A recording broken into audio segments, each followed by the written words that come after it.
YSR Congress party parliamentary party నాయకుడు, రాజ్యసభ సభ్యుడు. అదే సందర్భంలో ఆ తర్వాత ఆయన్ని పార్లమెంటరీ పార్టీ నేతగా వైవి సుబ్బారెడ్డిని పెట్టి ఆయన రాజ్యసభ పక్ష నేతగా పెట్టారు. ఆయనకి ఇంకోటి ఆయన అవమానించడం, ఇబ్బంది పెట్టడంతో ఆయన పార్టీని వెళ్ళిపోవడం ఇదంతా చూసాం. ఆ ప్లేసు రాజీనామా ఆమోదించాక కానీ ఎవరికి తెలియలే. ఇప్పుడు విజయసాయిరెడ్డికి సంబంధించి ఖాళీ అయిన ఎంపీ స్థానానికి ఉప ఎన్నిక షెడ్యూల్ విడుదల చేశారు. 22వ తారీఖు నోటిఫికేషన్ ఇస్తారు. ఇంకొక 6 రోజులు ఉంది. అదే సందర్భంలో మే 9వ తారీఖున పోలింగ్.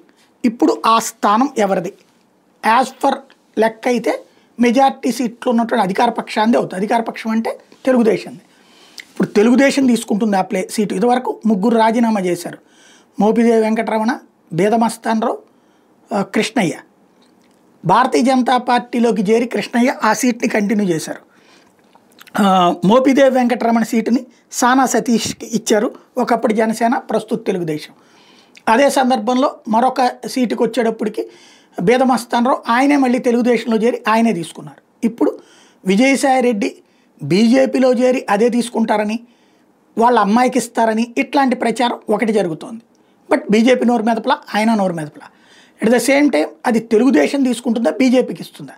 అప్పట్లో వీళ్ళ మధ్యన అగ్రిమెంట్ అయితే ఎన్ని ఖాళీ అయితే అందులో సగం సగం అని, ఆ లెక్కన ఇది బీజేపీకి వెళ్ళాలి. మరి బీజేపీ తీసుకుంటుందా, లేదు కేంద్రంతో మాట్లాడి తెలుగుదేశం తీసుకుంటుందా అన్నటువంటిది, లేదా జనసేనకి ఏమైనా ఇస్తుందా?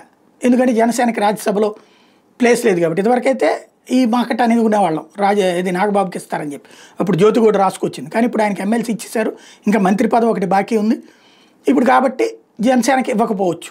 తెలుగుదేశమా, బీజేపీనా, ఎవరు తీసుకుంటారు, ఎవరికి ఇస్తారు ఆ సీటు, ఇది కూడా చర్చే.